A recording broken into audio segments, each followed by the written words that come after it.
ಬಿಸ್ಲೆರಿ ಮತ್ತು ಆಕ್ವಾಫಿನಾ ವಿದೇಶಿ ಕಂಪನಿಗಳು. ಈ ನೀರನ್ನು ಖರೀದಿಸಲು ಖರ್ಚು ಮಾಡಿದ ಹಣ ಭಾರತದಿಂದ ಬೇರೆ ದೇಶಗಳಿಗೆ ಹೋಗುತ್ತದೆ. ಭಾರತೀಯ ಸೇನೆಯ ಸಿಬ್ಬಂದಿಯಿಂದ ಒಂದು ಸಣ್ಣ ವಿನಂತಿ ಇದೆ. ಪ್ರಯಾಣ ಮಾಡುವಾಗ ಅಥವಾ ಶಾಪಿಂಗ್ ಮಾಡುವಾಗ ಸೇನಾ ಜಲ್ಗೆ ಬೇಡಿಕೆ. ಈ ಸೇನಾ ಜಲ್ ಬಹುತೇಕ ಎಲ್ಲಾ ಸ್ಥಳಗಳಲ್ಲಿ ಲಭ್ಯವಿದೆ. ಭಾರತೀಯ ಸೇನೆಯ ಸೇನಾ ಪತ್ನಿಯರ ಕಲ್ಯಾಣ ಸಂಘವು ಸೇನಾ ಜಲ್ ಅನ್ನು ಪರಿಚಯಿಸಿದೆ. ಇದನ್ನು ಜನರಲ್ ಬಿಪಿನ್ ರಾವತ್ ಅವರ ಪತ್ನಿ ಮಧುಲಿಕಾ ರಾವತ್ ಆರಂಭಿಸಿದ್ದಾರೆ. ಪ್ಯಾಕ್ ಅರ್ಧ ಲೀಟರ್ ಮತ್ತು 1 ಲೀಟರ್ನಲ್ಲಿ ಲಭ್ಯವಿದೆ. ಅರ್ಧ ಲೀಟರ್ ಬೆಲೆ ₹6, 1 ಲೀಟರ್ ಬೆಲೆ ₹10 ಮಾತ್ರ. ಇತರೆ ಕಂಪನಿಗಳು ಲೀಟರ್ಗೆ ₹20 ನೀರು ಮಾರಾಟ ಮಾಡುತ್ತಿವೆ. ಸೇನಾ ವಾಟರ್ ಮಾರಾಟದಿಂದ ಗಳಿಸಿದ ಲಾಭವನ್ನು ಮಿಲಿಟರಿ ಕಲ್ಯಾಣ ಸಮಿತಿಗೆ ಕಳುಹಿಸಲಾಗುತ್ತಿದೆ. ಹಣವನ್ನು ಹುತಾತ್ಮ ಸೈನಿಕರ ಕುಟುಂಬಗಳು ಮತ್ತು ಅವರ ಮಕ್ಕಳ ಶಿಕ್ಷಣಕ್ಕಾಗಿ ಬಳಸಲಾಗುತ್ತಿದೆ. ಸೇನಾ ಜಲ್ ಅನ್ನು ಭಾರತೀಯ ಸೇನೆಯು ನಿರ್ಮಿಸಿದೆ.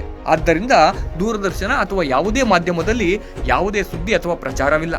ಸೇನಾ ವಾಟರ್ ಅನ್ನು ಕಡಿಮೆ ದರದಲ್ಲಿ ಮಾರಾಟ ಮಾಡಲು ಇದು ಒಂದು ಕಾರಣವಾಗಿದೆ. ಕ್ಯಾನ್ವಾಸಿಂಗ್ ಇಲ್ಲದ ಕಾರಣ ಕೆಲವೇ ಜನರಿಗೆ ಇದರ ಬಗ್ಗೆ ತಿಳಿದಿದೆ. ನೀವು ಪ್ಯಾಕ್ ಮಾಡಿದ ಕುಡಿಯುವ ನೀರನ್ನು ಖರೀದಿಸಲು ಬಯಸಿದಾಗ ಅಂಗಡಿ ಮಾರಾಟಗಾರರೊಂದಿಗೆ ಸೇನಾ ಜಲ್ಗಾಗಿ ಕೇಳಿ.